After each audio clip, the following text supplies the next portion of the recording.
اگر نہیں ہے تو میں حیران ہوں. آپ ایک سادہ انسان ہیں, آپ ایک سادہ انسان ہیں, آپ کاروباری انسان نہیں ہیں, آپ شروڈ نہیں ہیں, آپ اسٹریٹ وائز نہیں ہیں. اب اس کے ساتھ ساتھ یہ بڑی اچھی بات ہے, اس میں میں قطعی طور پہ کوئی بری بات نہیں سمجھتا. اس کے ساتھ ساتھ اللہ کی رحمت کو, برکت کو لینے کے لیے جادو ٹونے والوں کے پاس جانا جو ہے یہ اپنے اوپر پابندی لگا لو. میں اس کو کچھ اور لفظ کہنے لگا تھا. جب آپ اپنی دعاؤں میں, اپنے رزق میں بے برکتی ڈالو گے تو پھر آپ کیا چاہو گے؟ وسیلہ دینا, بخاری شریف کی بات کر رہا ہوں, وسیلہ دینا رزق کے لیے. نہیں تھا کہ تم میرا نام لے کے مانگا کرو, اللہ کے ہاں دعا کرو اور وسیلہ دے کے کرو. کیوں نہیں اللہ تعالیٰ دے گا. تم نے کاروبار کرنا ہے, نوکری چوکری کرنے جو کہ تم ہو نہیں, لیکن چھوٹا کاروبار کرنا, اور یہ جادو ٹونے والوں کے پاس اب تم نے نہیں جانا. تم نے سورہ اخلاص کی انتہا کی تلاوت کرنی ہے, تم نے استغفار پڑھنا ہے, اور یا ولی یا نصیر, یہ اللہ کے نام ہے, یہ پڑھنا ہے. یہ تینوں تسبیحیں پڑھتے رہو, آنے والا سال اللہ تعالیٰ تمہارے لیے برکتیں لے کے آئے گا انشاءاللہ. جی السلام علیکم نوید. السلام علیکم. جی میرا پتر. بلال بھائی, اللہ کی رحمت سے اللہ میاں نے مجھے نا بیٹی دی ہے ماشاءاللہ, تو میں اس کا نام رکھنا چاہتا ہوں. اس کے لیے آپ میری تھوڑی رہنمائی کر دیجیے. آپ کی بیوی کا کیا نام ہے؟ میری بیوی کا نام ہے ساتھیہ. آپ بیٹی کا کیا نام رکھنا چاہتے ہیں؟ میں رکھنا چاہتا ہوں, میری والدہ نے کچھ سلیکٹ کی ہیں, مرہا, مدھا یا حمدہ. ان ساروں میں سے, ان تینوں میں سے حمدہ سب سے بہتر ہے. حمدہ سب سے بہتر ہے. ٹھیک ہے, اور بس یہی میں کنفرم کرنا ہے. اچھا, یہ جو نام, جو معاملات ہوتے ہیں نا, ان کو حروف کے اوپر ضرور رکھنا چاہیے, لیکن میرا ایڈوائس سب کو یہ ہے کہ صحابیات کے نام کے اوپر نام رکھا کریں. یہ زیادہ برکت والی, اور گھر کے اندر ایک یاد جو ہے وہ تازہ رہتی ہے. اس طرف بھی ضرور توجہ کیجیے گا. جی السلام علیکم بیٹا. جی السلام علیکم. وعلیکم السلام. سکلین سر ملتان سے بول رہا ہوں. میرا سر ایک, میں بڑی کوشش کی آپ سے بات کرنے کی, بات نہیں ہو پا رہی تھی. حکم کیجیے. سر میری شادی ہے وٹے سٹے, 3 سال ہو گیا میری شادی کو. وٹا سٹا مطلب؟ جی سر. وٹے سٹے سے مطلب بتاؤ مجھے. سر مطلب میں نے اپنی بہن کی شادی کی اور ادھر سے میری شادی ہوئی ہے. تم نے اپنی بہن کی شادی کی تو تم نے مہر رکھا تھا؟ نہیں سر. نہیں رکھا؟ نہیں سر. اور تم نے اپنا مہر بھی نہیں رکھا؟ نہیں سر. شاباش ہے, میں تمہیں کیا کہوں, اب کچھ بھی نہیں, وہ بس ایسے ہی ہو گئی سر. اب اتنے مسائل بن چکے ہیں. ایک سیکنڈ, ڈاکٹر صاحب کی بات سنو, ڈاکٹر حسین اکبر صاحب کی بات سنیں. نکاح اس وقت تک نہیں ہوتا جب تک حق مہر معین نہ کیا جائے, ادا نہ کیا جائے. جس مولانا نے آپ کا نکاح پڑھا ہے یقیناً حق مہر معین کیا ہوگا. ذرا دوبارہ بتائیں, آپ سے سوال کیا گیا کہ حق مہر تھا یا نہیں؟ جی سر, وہ تو حق مہر تھا. وہ یہ بات کرو نا, حق مہر تھا پھر وٹا سٹا تو نہ ہوا نا. سٹا تو نہ ہوا. اگر حق مہر نہیں ہے تو پھر نکاح ہی باطل ہے. پھر باطل ہے. سر وٹا سٹا تو ہے شادی. وٹا سٹا بیٹے, وٹا سٹا یہ ہوتا ہے جس کو شرعی طور پر وٹا سٹا کہا جاتا ہے نا, وہ یہ ہوتا ہے کہ میں حق مہر نہیں دینا چاہتا, وہ بھی تو میری بہن تو لے لے, تو اپنی بہن مجھے دے دے, میری بیٹی اس کو دے دے, اس کی بیٹی, سمجھے, حق مہر دونوں. وہ وٹا سٹا ہے. ویسے بیٹا یہ وٹا سٹا نہ ہوا, پھر ویسے وہ رشتہ داری ہوتی ہے کہ وہ بہنوں بھائیوں میں چلتا رہتا ہے, کزن میں چلتا رہتا ہے, لیکن ہر ایک کا نکاح الگ ہے, اس کا حق مہر الگ ہے, وہ نکاح الگ ہے, شادی الگ ہے. یہ ہم نے اس کو مقابلہ بازی بنا لیا ہے. مقابلہ بازی نہ بنائیں. آپ کے حقوق آپ کی بیوی کے آپ کے ذمہ ہیں, ان کے حقوق ان کی بیوی کے ان کے ذمہ ہیں, آپ اس کے ذمہ دار نہیں ہیں. یہی تو مسئلہ ہے سر. ہر چھوٹی چھوٹی بات, کپڑے جوتے تم لے کر دو گے تو ہم لے کر دیں گے.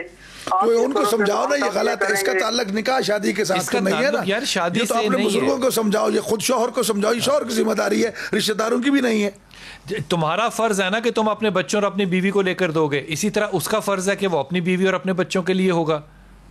جی بالکل سر, ایسا ہوتا ہے. میں تو خود سے یہ کوشش کرتا ہوں کہ چلو اگر میری بہن کو نہیں کچھ لے کر دیتی تو میں خود سے لے کر دے دوں, لیکن پھر بھی اتنے گھر میں مسئلے مسائل ہیں. میں نوکری کرتا ہوں, سن کے کبھی ماں کی, کبھی بہنیں کی, کبھی بہن کی, کہ آج یہ ہو گیا, آج وہ ہو گیا. سن کے اتنا تنگ آ گیا ہوں. صرف 3 سال ہوئے ہیں شادی کو, اس کے باوجود بھی زندگی سے بندہ تنگ آ جاتا ہے. اچھا, اللہ تعالیٰ تمہیں زندگی سے دے. مجھے یہ بتاؤ کہ تمہاری تعلیم کتنی ہے؟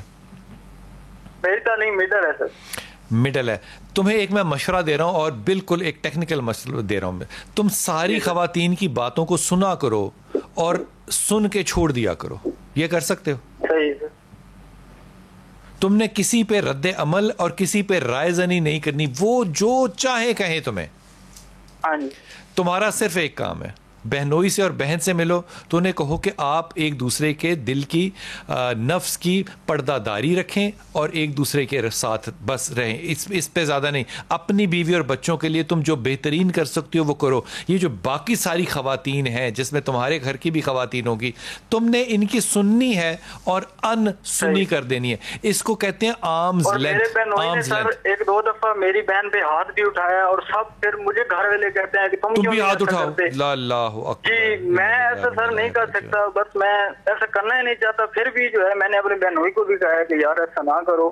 اچھی بات, لیکن اس نے پھر بھی تیسری بار بھی یہ حرکت کرتی, میں نے پھر بھی اسے چھوڑ دیا. تم نے بہت اچھا عمل کیا, تم نے بہت اچھا عمل کیا, تمہیں شاباش ہے, تم بہت اچھے پیارے بچے ہو. اگر وہ ایک نکما کر رہا ہے, جسے کہنے ہیں 2 wrongs doesn't make one right, اگر کوئی نکما ہے اور وہ غلط حرکت کر رہا ہے تو اس کا یہ مطلب نہیں ہے کہ میں بھی وہ غلط حرکت کروں یا میرے پاس وہ غلط کرنے کا حق آ جاتا ہے.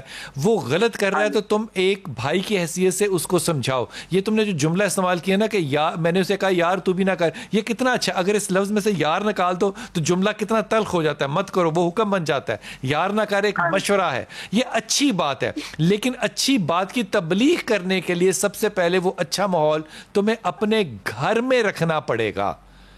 تم لا حول ولا قوت الا باللہ اور آیت کریمہ کا ہر وقت ورد کرو.